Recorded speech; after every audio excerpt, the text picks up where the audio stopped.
From date seeds, this is the product. And this is the world's first date seed based solid surface material. We set that up as a e-commerce platform to make it a lot more accessible for people across the UAE. Are you all in the mode of scaling it? Do you all have investors? Were you all able to raise some funds?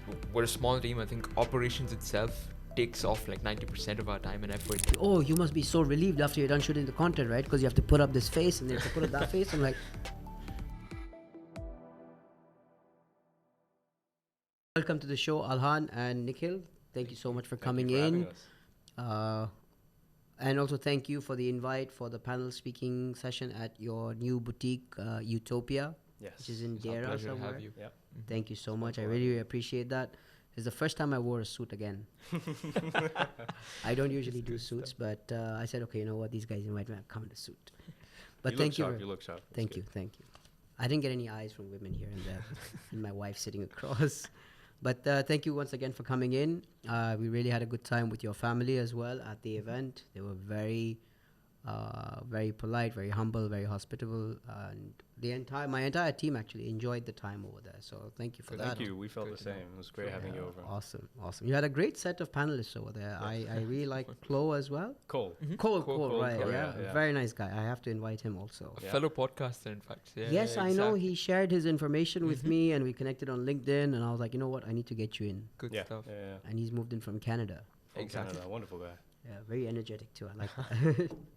Awesome, man. I just wanted to invite you guys in because you all shared your story about how you all have a startup with a few products. Yes. That really caught my attention. Coffee from dates and this supporting material Yeah. which goes in, Let's get right into it. which is made from, correct me if I'm wrong, coffee seeds? Date seeds. Date seeds, Date sorry, seeds. not coffee seeds. Shit. Yeah. I need a coffee. From date seeds, this is the product. Yeah. Tell me about this. What does it do? And where does it go? So this is date form, and this particular version of the material is roasted because we roast it like you would roast coffee. And this is the world's first date seed based solid surface material. So we can use this to create tabletops similar to the one you have here, wall cladding, even bespoke gifts and products. So we've created everything from phone covers to large conference tables and all sorts of wild things in between from this as well. True. Date seeds. Yes. Roasted date seeds. Roasted date Exactly. And this product is pretty hard, I'm assuming. seeds. It's yeah? pretty hard, pretty strong. It has a nice smell.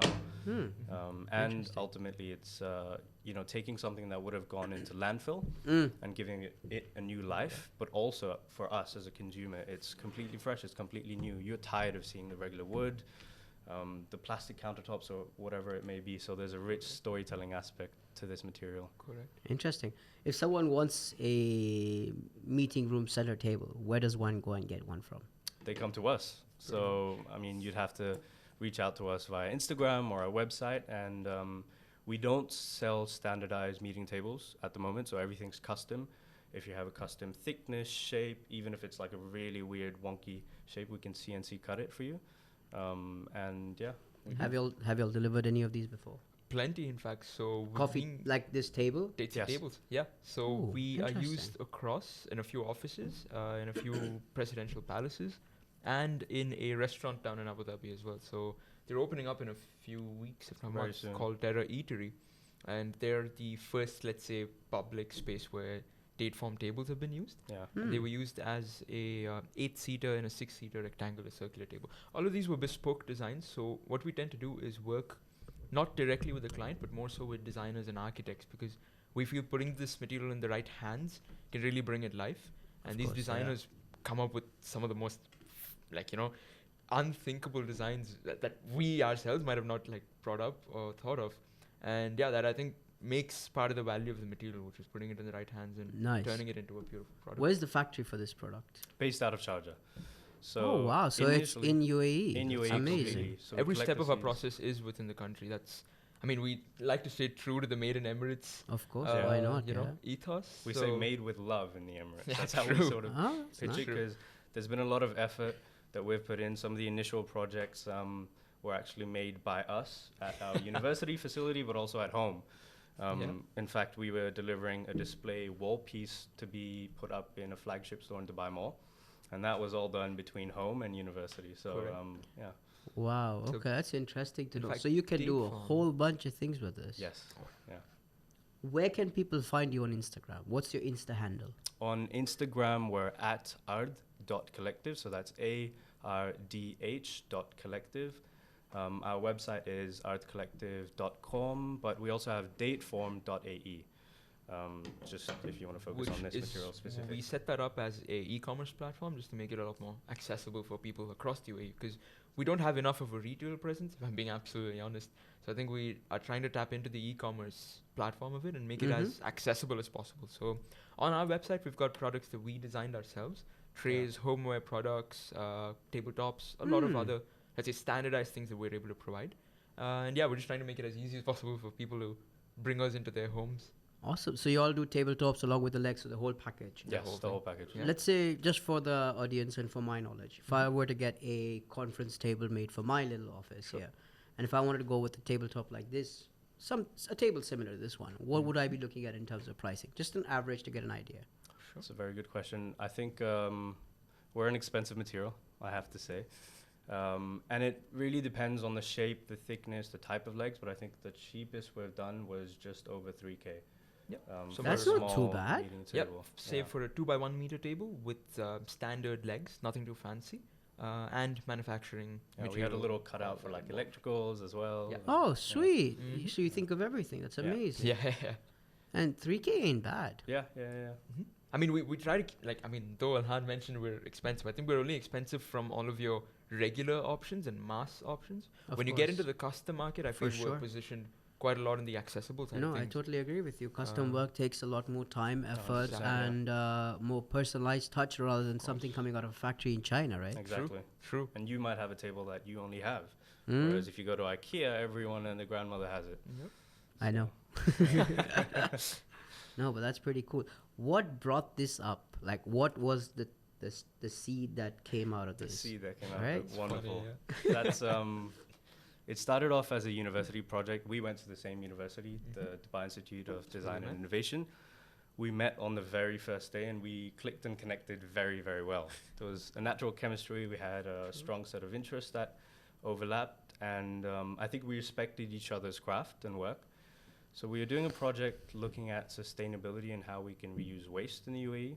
We found that date seeds are consumed in large numbers and thrown away as well. Mm-hmm. So we were crazy. We were having fun experimenting, and we tried to create a variety of different materials from the date seed. And that's what essentially gave life to this. Mm-hmm. I think there was this profound moment where Dateform was born, if you want to call it that. So there was this time during Ramadan where we were sitting at Starbucks post the class, and we got served coffee and a date, right?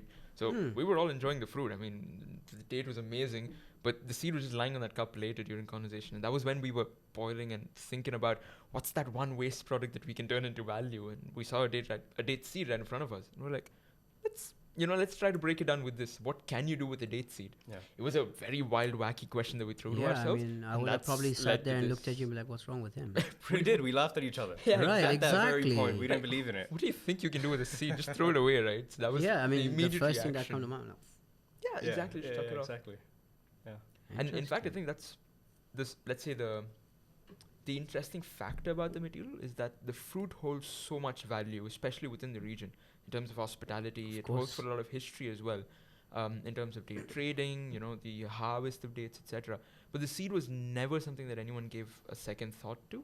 And yeah, I think that was one valuable factor, that the fruit that we tapped into and the waste that we use is culturally relevant within the region. Of course, I think across the Middle East, I'm sure there must be hundreds of tons of seeds being thrown every single day. Every hotel you go to has a nice gentleman standing in a kandora with a cup of qahwa and a date with it. Exactly. Yeah. True. In my house, I get dates every month, maybe from my friends, from my Emirati clients, from my GCC clients. They send over dates from Saudi Arabia here and there. Correct. Yeah. And I know how many dates I throw. Should I collect them and give them to you? That's what we did initially. So Oh, we wow, were collecting okay. the seeds from stuff we had at home, but I remember there was a point where we bought a few kgs and gave it to faculty at uni, and you said, have the dates, have your fun, but we kept Keep the us a seed. box in the faculty room and said, guys, if you could just give us the seed in this, it would be amazing, because we struggled to find enough at that point, enough seeds to experiment with. So that was a challenge. But eventually we got in contact with a few date farms and factories who were producing date pits, date syrups, not date pits, sorry, date syrups, date cakes, all sorts of different date products. And they have machinery that sort of separates the fruit from the seed. Correct. So you go to these guys and they have tons and tons and tons, and they're just like, yeah, take it. Please Did get it off. Did they not want to pay you to take it? No, so they were initially paying people to come in trucks and then send it over to landfill. But what we want to do as well is sustainability for us is a threefold game. So it's sustainability to the planet, for the people, but also to the economy. So how can we create a sustainable economy for us? So initially we were working with smaller farms and factories, and we said, all right, let's offer a small revenue stream and small new revenue stream to them. We were getting a very nominal price for it, but we said, as principle, it would be something great for us to do, and this is something that we carry on. Because I know back in the day, I know an industrialist who, I think him and maybe one more person initiated the idea of waste paper collection, probably in the 70s or the 80s. And all these factories that used to print paper, boxes, so on, they'd have so much waste lying on the side that these guys would actually go to the factories and they'd say, okay, we'll pay you X dollars a ton. Take this away Please take up the waste from us, because at that time no one was doing it. Right? And that's the reason why I asked, like, weren't they paying you to take the waste off their hands? But I like the way you think. That's very nice to think about it, to go more in the way that you described. Now that you've built awareness on the product and what you guys are able to do, are you all in the mode of scaling it? Do you all have investors? Were you all able to raise some funds? Funny you should ask that. In fact, we've been bootstrapped. I think from day one, we've tried to keep operations internal. But at the same time, what gave us that initial sort of catapult, I'd say, is a couple of grants that we received. So Dateform and another one of our material offerings, which is called Rummel, went through an incubator program that was headed by the Prototypes for Humanity. So this is a sort of design, let's say, exhibition that's held every year during the Dubai Design Week. And they pick some of, I think, the top 100 graduate projects from across the globe to be displayed at this exhibition. Post that exhibition, you get introduced to ARM Holding, and you get brought into their incubator program. So a select few projects get into that, let's say, a 12-week program. And obviously you guys made it. And thankfully, we were a part of that. And that gave us our initial grant to sort of get things up and running. So that helped us with our R&D, solidifying product, and in fact, finding people that we could manufacture and partner up with. Post that, it's all been internal. I think we've made sure to, keep finances as an important component. Thanks to Sir standing over here. No, in a startup, cost low is so crucial. Like, it is. You could start shop and shut shop in less than 3 to 6 months. I have seen it happen in the past. And that's a very important part. Yeah, definitely. I mean, we try to keep things as lean as possible, in terms of cost, in terms of partnerships and stuff. That's essentially why we have more partners than we do in-house, say, facilities. Because we find the value in collaborating with people. One, because they've got the experience in the field. They know how to work around things. And second is that partnership keeps our overheads and numbers on the low. I think the value that we see in partnering up with people is also it creates product awareness. It introduces the product to a variety of different people and from different sectors. So I think we're trying to hone into that as much as possible. I think it also gave us the quickest entry to the market. So for us, we're thinking, okay, how can we offer this to the people as quickly as possible? So initially we were thinking, it would be wonderful for us to run a facility, but cost, management, getting the machinery, it's so long. Capital as well. So we said, biggest piece of the puzzle. Let's not do that. Let's find the lowest barrier to entry for us. Let's go through that, get the people in, and then think about scaling. And we're at that point now. So we also have another solution called Rummel, which is a revolutionary concrete alternative that uses desert sand instead of riverbed sand. So that's run by Max and Alina, two of our other co-founders. For that now, hopefully next year we'll be setting up our own facility, because it's just better to have things in-house for that when you're working at a massive, massive scale. And make sure we're able to meet demand as well, right? Because the output with that and interest for that product has been massive. Actually, just to give you some history on Rummel. You gave me a brief about it on the event the other day. Please tell us real quick about it. What does it do? So what's special about Rummel and what... How do I spell that? Sorry. It's RAMEL. Rummel, okay. and that I believe means sand in Arabic, Sand, from the little sand. knowledge I know. Ramal, yeah. But so what's amazing about this material is the fact that concrete today is based on a very, let's say, inefficient process. So it uses riverbed sand, which is a particular grade of sand found all over the globe in many places near coastal areas. And that sand has to be shipped into the country for all construction necessary. So you can imagine the carbon footprint that getting that sand into the country leaves off. And the funniest or the most ironic thing is we sleep on the biggest source of sand available, right, across the globe, which is deserts. So we wanted to find a way where we could offset the use of silica riverbed sand with desert sand, and yet keep the structural integrity of concrete as is. Does that riverbed sand also affect the wildlife or the water life? 100%. Or whatever? Yeah, because you're going in and you're ruining an ecosystem at large. It's absolutely sad. There's so many videos that we've seen. What used to be once a lush, beautiful piece of, budding life is now completely gone. You have a bunch of tractors and large like quarries breaking it down and just mining. See, that's sand what a away. lot of people don't know, this kind of stuff. We just assume that it's normal, it's okay. That, Exactly. Correct. Yeah. That's interesting. Yeah. No, and go on, please. you're absolutely right in saying that, because I think that's a bigger mission of ours at Ardh, is to transform the perception of waste. Right, that's our biggest goal and our biggest mission, I'd say, because waste something is very disregarded today, but it's also the biggest problem that we're sleeping on. Right, waste management can become a huge hassle in the near future. And I think finding ways to reutilize and repurpose waste is extremely crucial. And we're a speck in that, let's say, image or mission. Even a little bit makes a huge difference, man. True. I've seen in Europe, people segregate their waste at the source. Exactly. It's mandatory there. Correct. You have a general, your toxic, whatever other kind of waste. They segregate it at source, and then it goes to the right facilities directly from there. But here we're just... thanks to the UAE, we are quite spoiled, and we let go of these things quite easily and not put too much attention to it. So that's something interesting to look at as well. Yeah, that you guys are doing. Now that you've raised awareness, you've partnered up with a lot of people, you've come up with a few different concepts. What is competition like? Oh, wonderful question. So when we started off, competition was non-existent. Of course. Direct competition was non-existent. So there was no one else producing sustainable materials in the UAE using, or even in general, but we pride ourselves on using naturally found resources and waste. But now that's changed. There's a lot of, the wonderful thing about the UAE is there's lots of programs, systems, and infrastructures that have been set up to help students and people like us who are crazy thinkers and came up with, things that few people would believe in, and to take those and bring them to life. So there's a few initiatives that focus on sustainable materials. So there are, I'd say, 2 or 3 more people who are exploring a similar realm of things. But since we came so early to the market, they're not at the scale that we are at.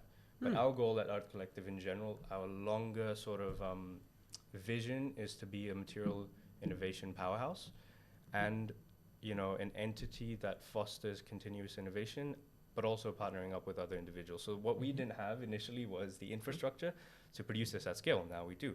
And we have the infrastructure to distribute this and other sustainable materials as well. So we would like to reach out to other people who are building sustainable materials, work with them, and bring them in, onboard them into what we do. So build their materials at scale and sell them at scale as well. So it really is a win-win situation, because that individual will have the ability to bring their dream to life, similar to how we did. And us as an organization, we'll sort of also, tap into that mission and vision that we have, which is to just sell and provide people with all sorts of different sustainable solutions, not just one. Correct.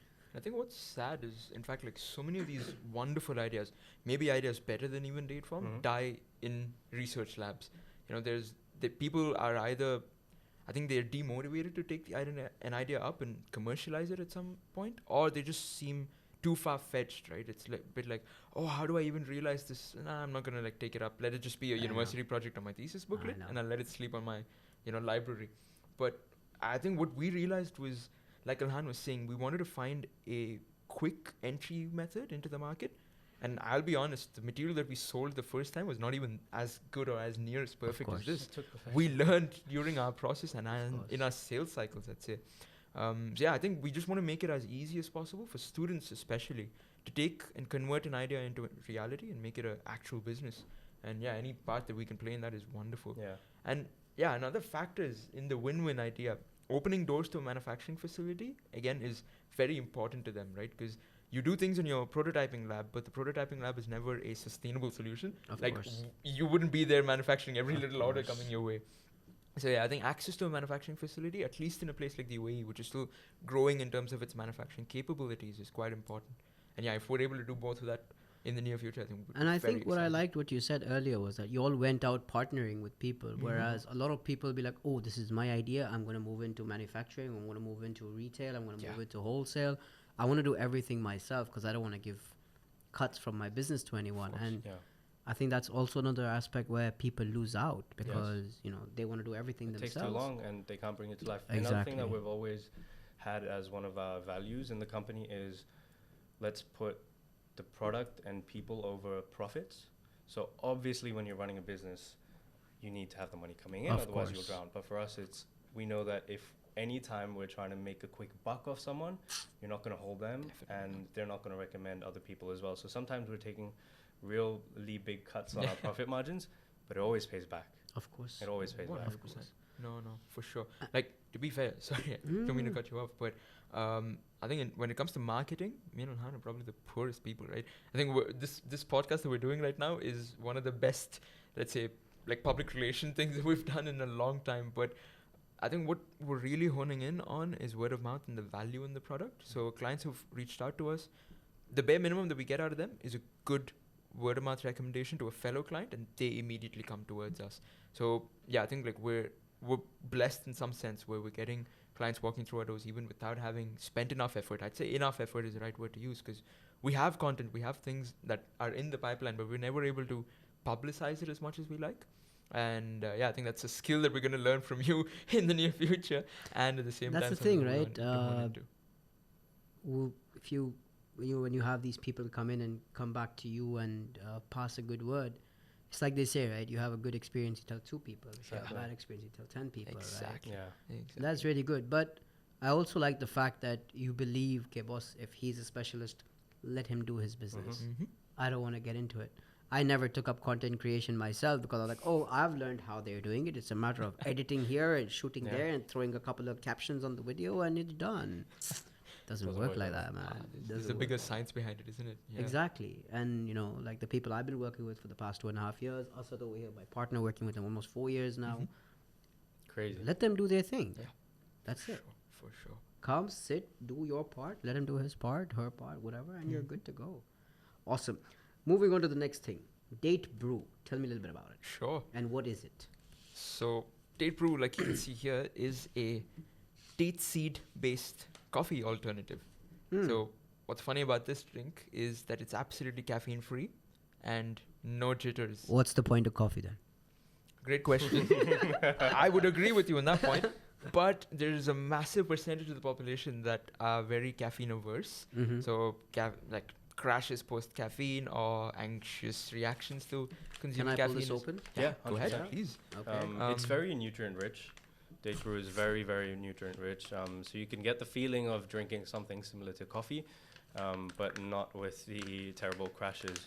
But if we could just come back to history, for example, I'd say 100, 150 years ago in the region, people were roasting date seeds similar to we are now and drinking that as coffee because you weren't able to import. Yes. They were also roasting it and using the seed as eyeliner for women. That inspired us because, I mean, it's wonderful use of everything that's available over here, even in the desert.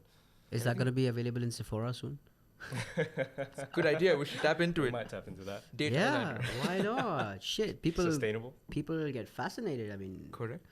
nowadays anything A zero chemical eyeliner. That could be a crazy just Great blows. product. Yeah. Okay, I won't share so.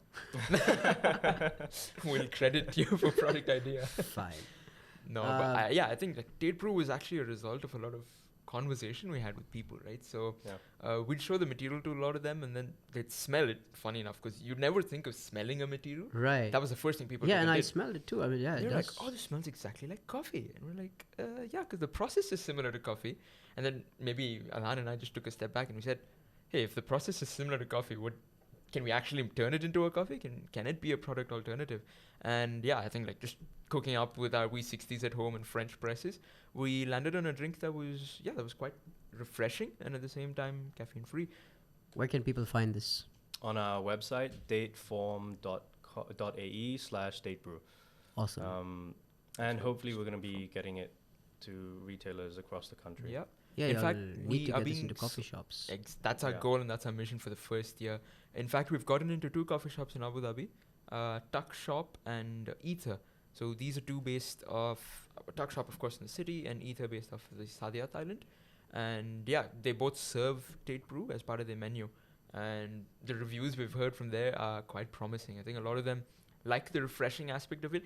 They don't feel like they miss caffeine because it still gives you a bit of a kick with no crash. So yeah. But let's also be real. Some people love it. Some people don't love it as much or might as well hate it because it doesn't have caffeine or the taste. So what we're trying to do now as well is we're trying to come up with a blend that has Coffee in 50% there. coffee. So Ooh. we, just catering to a variety of different tastes as much as we can. When is this coming into pod form?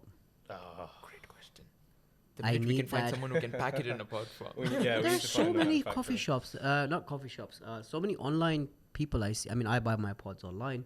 We have a little espresso machine in the back. Yeah. But when can this come into pod form? I'd like a few. Soon. Well, we'll have Soon to do enough. our research and see how that Another works. product idea that we'll credit you for. Eyeliner and pods.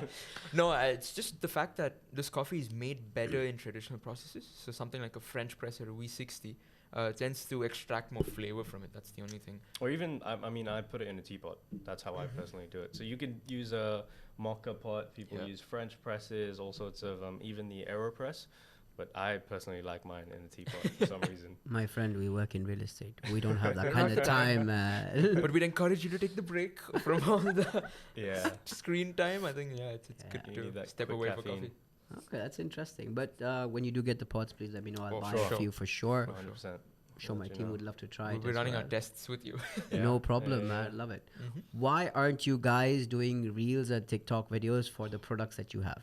Crazy Wonderful question. question that we. I think don't this will have a probably be proper the answer last to. question, or the second last question that I can Sweet. come up Fair with. enough. Good question, and I have answers, but I don't want to make excuses. Mm. I mean, But sure, you're here. You can make excuses. yeah, the answer for us internally has always been we know that we should be doing it because people keep coming and saying, look, you guys have got amazing things, but it needs to be more out there. Mm. Thankfully, we've done good in terms of word of mouth, but a few like media houses have picked up and made certain stories about us. That feeds well enough, but we're at a crucial point where we're trying to scale up. Demand has been super high. Supply, we're trying to get to that point. So our time and energy is just focused on delivering this as much as possible. I'm going to cut you 1 second. Think about it. Yeah. Supply isn't there as much. Demand is high. Imagine if demand peaks and you still don't have supply. More Yeah. people want it. True. Yeah. No, that's a situation. The that second I say over here to the audience that I don't have space on my floor, more people want to come in. That's true. That's true. Yeah. It is. It's just psychological. Yeah. Why aren't you guys out there?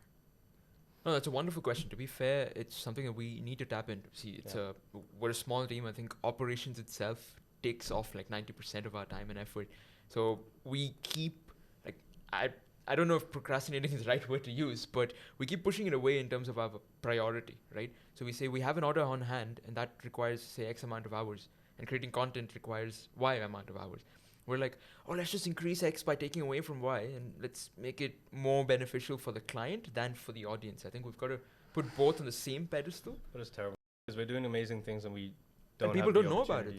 The world needs to see it, man. I didn't know about it till I met you guys the other day. Like I think our Instagram's been dry for a few months. More than a few months. Yeah, I feel embarrassed to say that, but it's the correct. truth. I think if you're able to put yourselves out there on social today, while it is having that opportunity to blow you up, you would be the first in the field Yeah. in your Yeah, you industry have to be that doing edge. this, and you'd have that edge, which I got lucky with a long time ago. No, you're right. And I think with the demand coming in from there, you would probably just say, okay, you know what? Forget sleep. Let's keep doing this Let's shit. do it up. Yeah.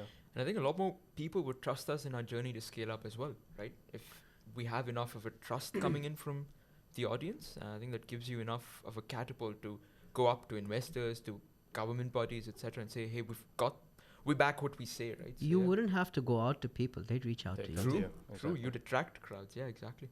You'd be No, surprised at the absolutely. kind of houses I sell using my Instagram, where initially people would be like, "Oh, the guy who's got 20 million is not going to be on Instagram." I'm like, that's the only guy on Instagram.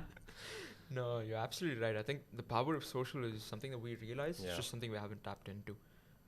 Find a specialist, let them take care of the headaches. Yeah, No. that's what we need. You guys to do, have been right? doing that already. Y'all need to Right. scale up. You're right. 100%. Give me stakes, I'll come and shoot content.